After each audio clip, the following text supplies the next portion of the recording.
Amazon Prime has just released a Roadhouse remake, so now it's time to rank all three films.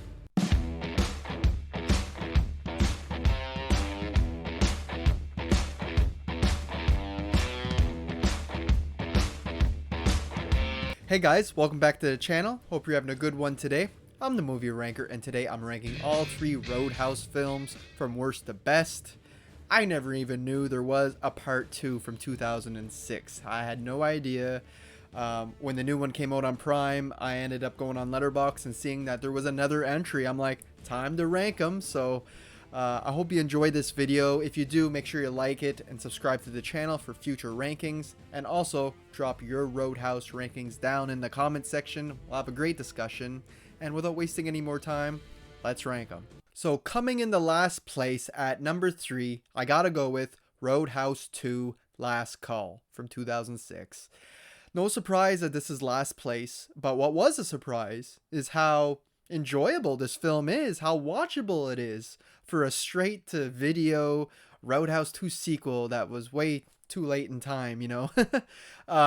Yeah, it's not great. It's still a B movie. It's still schlocky. It's pretty sleazy at times, actually. But yeah, I was entertained enough from start to finish, and it's only like 80 some minutes long, so it's not a long watch. Pretty easy to get through. For starters, I really enjoyed the story to this one. It's about Dalton's son this time. He's older. He's a DEA agent, and his uncle, Dalton's brother from the original film, runs his bar in Louisiana. And these guys come in, rough him up, and put him in the hospital. So our main lead has to go down to Louisiana and look after the bar while his uncle's in the hospital. And he sees that there's a lot of trouble going on in this area of Louisiana. There's a lot of drug deals and stuff like that. And him being a DEA officer, you know, this is right up his alley. So I like all that. That was all interesting. I don't like that they killed Patrick Swayze off screen. I guess it's better than replacing him with a different actor, because I think this was around the time when he was starting to get really sick with his cancer. But yeah, it's unfortunate just having him killed off screen, and he ends up getting killed by the villain in this, who was played by Jake Busey. I would have much rather Gary Busey in the role. Jake, he's all right at times. He kind of gives this cheesy vibe, which you kind of need with this type of movie, but there's times where he's trying to channel his father and his, like, you know, when he's all coked out and going crazy, and it works sometimes. It doesn't work other times. I'm like, I really wish we could have had his dad in here, but he's decent enough in this shitty little role. And but I don't like how he's the one who roughed up the uncle. He's claiming he's going to kill the son. He's like, and just like I killed your father. I'm like, there's no way that this pansy ass punk ass drug dealer killed Dalton. Like, that guy would not have died from him. He was too badass and too cool. I don't care what they say in this film. But yeah, the action scenes are decent, all the fights and stuff. I hate that they put really loud sound effects on the punches and kicks and stuff. It just makes the movie feel even more cheap than what it already is. Like, the sound effects are way too loud, like really noticeable. But the fights and the choreography and all that is pretty decent. I'm very surprised at that aspect. And the whole final fight at the end I thought was really good, with our main guy against the villain. And you got his love interest, Bo, the girl. She goes against the villain's girl. And I thought it made a pretty cool two little matchups going on at the same time. And like I said, they both can kind of kick ass. We get lots of punches, kicks, stabbings. It's great. I just don't like how our main lead takes on the villain. He's like losing, getting beat, and then in his mind he like thinks back of when he was a kid with his dad. His dad used to get him to punch the punching bag and that, and was kind of training him, and like that gives him the power to win the fight. And it's just like, come on, there's no real build up to that. At the starting of the movie, he looks at his punching bag and he kind of has a little flashback of it, but it wasn't set up in a good way to have him redeem himself in this final fight. But like I mentioned, this movie is pretty sleazy. I mean, the first one had its moments as well, the original.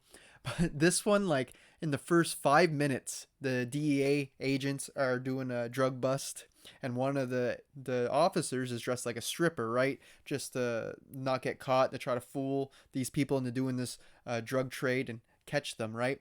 They catch them, and not even a minute later, the girl dressed as a stripper is like, "Ooh, I like to be a stripper," and she hauls our main lead behind a curtain, and she's like giving him a lap dance and that. I'm like, really? Even the cops are sleazy in this film. But, you know, that's kind of the fun of these B movies. We got drugs, we got titties, and we got action.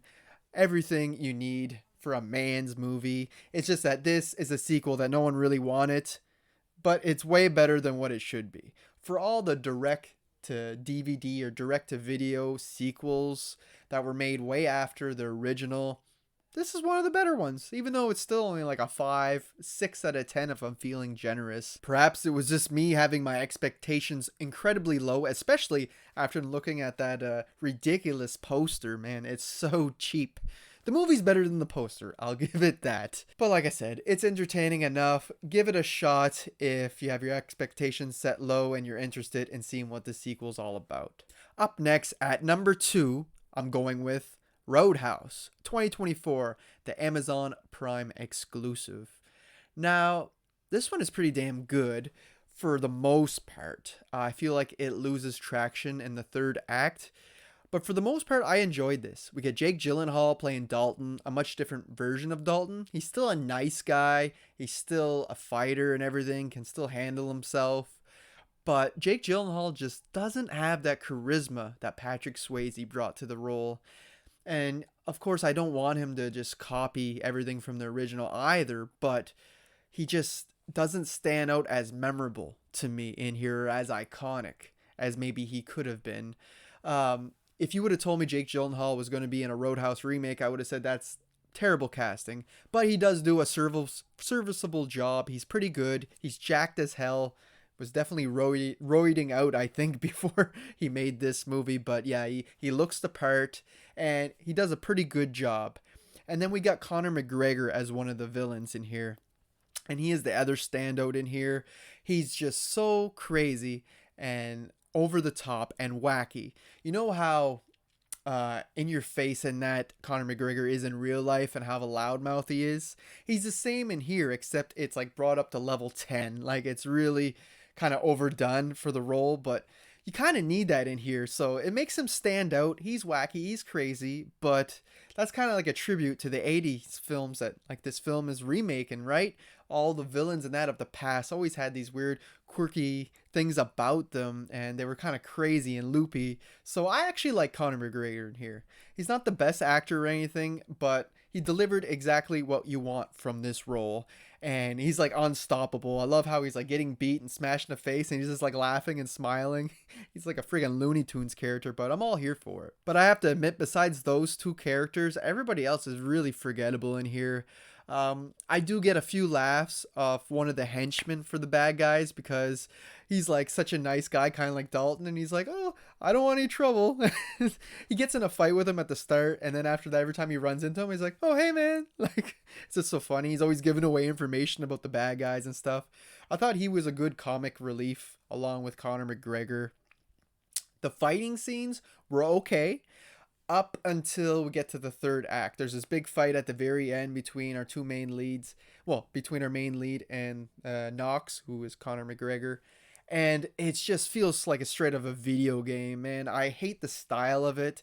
The way the camera's going around on different angles while they're like punching, and there's like CGI added to it. And I don't know, I just did not enjoy it at all. I think they should have went with a more straight up regular type fighting choreography style film.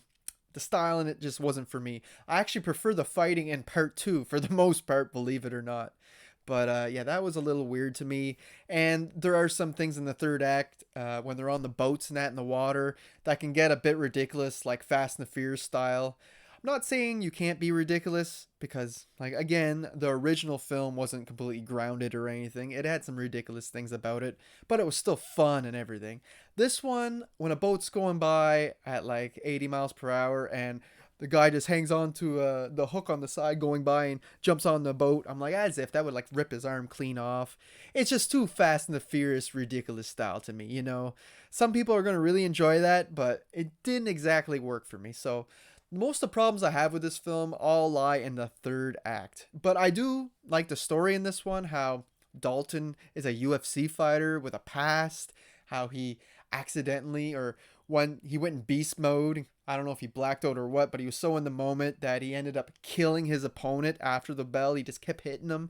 And it turns out that that was his best friend, too. So I think that's why later in the film we learn that he doesn't really want to let the beast out because I think he's scared of what he's capable of.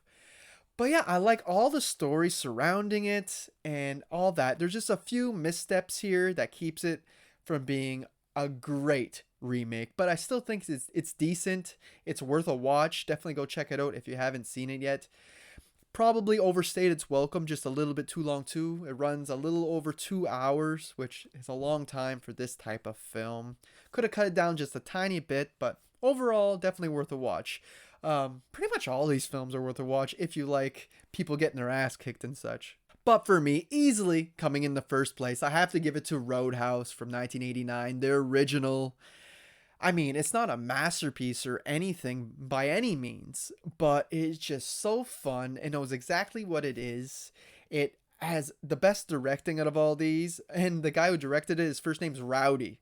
Now, what better guy to direct a movie about these rowdy fighters in a bar, and bouncers and stuff? Perfect. Perfect name.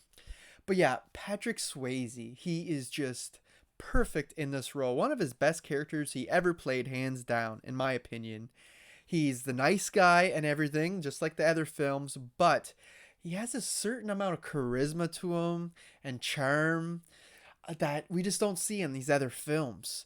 And that all has to do with Swayze himself, I believe, and the way he was written, of course. And I just love how he knows what he's getting himself into when he gets called to work at this other bar. He buys an old car and a beater and puts like spare tires in the trunk and stuff because he knows people are going to wreck it once they find out what he's like and how he's going to try to clean up this town and this bar. And I love that, the little things, the rules he has for the bar and to make it run better, and how he gets rid of the corrupt ones right away. It's all this such good storytelling. The pacing is phenomenal from start to finish. This movie just works on so many levels. And just when you think you can't have a cooler character than Dalton, played by Patrick Swayze, in comes Sam Elliott as his old buddy, coming to help him out in the situation. And man, that guy just oozes coolness. He's definitely one of the best coolers. No pun intended. But yeah, it's funny how Dalton's kind of set up as a modern cowboy, and then Sam Elliott shows up. I'm like, now that is the ultimate modern cowboy. And this whole film has such a great cast all around, whether we're talking about the bouncers, the villains, everybody. It's just, it makes the movie so much more fun. Another thing that this movie does best is the music in the bar. This time around, we got the Jeff Healey band, or Jeff Healey himself. I'm not sure if it's his entire band or not, but that is just so cool, especially being a fellow Canadian. Seeing him up there, and a great blind guitarist and songwriter. It's cool how he plays his guitar on his legs and stuff. And yeah, it's just little iconic things like that make this movie really stand apart. The villains. Now, I didn't mention this in the 2024 Roadhouse, but the main villain is like this rich, I don't know, annoying douchebag who, has his goons and that, but it's his father who really set up this town and everything, but his father's in prison.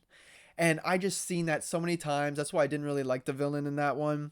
I'm just like, ugh, he's not even intimidating, right?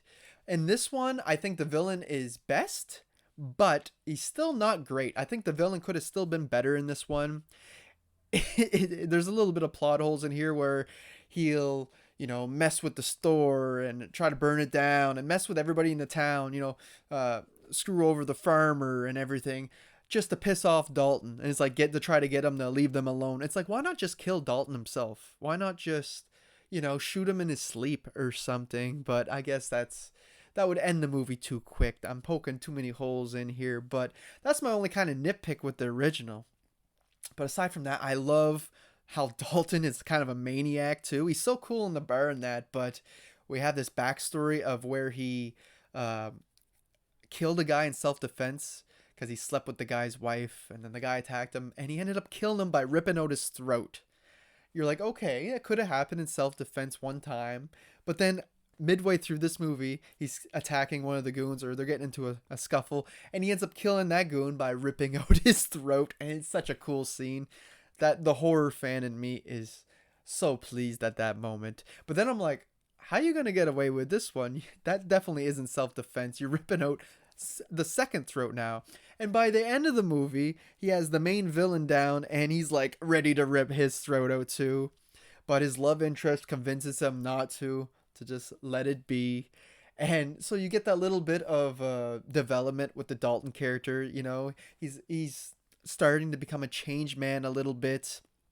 But yeah, he's not perfect. He's definitely flawed, Dalton. And I think that's another reason why it makes him so great. He's definitely flawed because when they kill his buddy, Sam Elliott's character, he like is stabbed in the chest and everything, and he comes in and takes the knife, the murder weapon, and then goes after the bad guys. It's like, dude, you could be framed for murder so easy. If the bad guys really wanted to get rid of you, all they had to do is call the cops and say, this guy has been causing trouble. He ripped out a guy's throat down by the water, you know? There's ways of getting rid of them. That's why I said this is not a masterpiece movie either. But it's just so fun. I can't say that enough. And the third act is so fun when he's like jumping the thing with his car to get to the mansion, and there's explosions, and he's just killing everybody in the mansion to get to the main villain. You got that polar bear falling on the chubby dude, which is really funny. It's just a kick-ass film, man. It's original. It's something you never seen before. It's got great music, great characters. It still has that 80s cheese, which I really enjoy. I'm a huge fan of 80s films, so that's why this one will get the edge for me. If you're not a fan of schlocky, cheesy 80s stuff, perhaps the 2024 version of this film would be much more your style. It's much more modernized. Still some cheese in there, but not as much as this original. But yeah, this original is awesome. It's the ultimate man's movie. Got people kicking people's asses. Got throats being ripped out. We got lots of titties in here, so it really is the perfect, just fun popcorn man's movie. But again, not a masterpiece. But in this ranking, it easily comes in the first place for me. So there you have it, guys. There's my ranking of all 3 Roadhouse films. I hope you enjoyed it. Drop your rankings down in the comment section. Like I said, we'll have a great discussion. Have you heard of part 2? Or have you watched the new remake that just dropped like last week on Amazon Prime? Let me know all that down in the comment section. You can follow me on Instagram, even though I don't use it much. And you can follow me on Letterboxd, which I use a lot. Links to those are in the description of this video. Like the video, subscribe to the channel for future rankings, and until next time, guys, thanks for watching.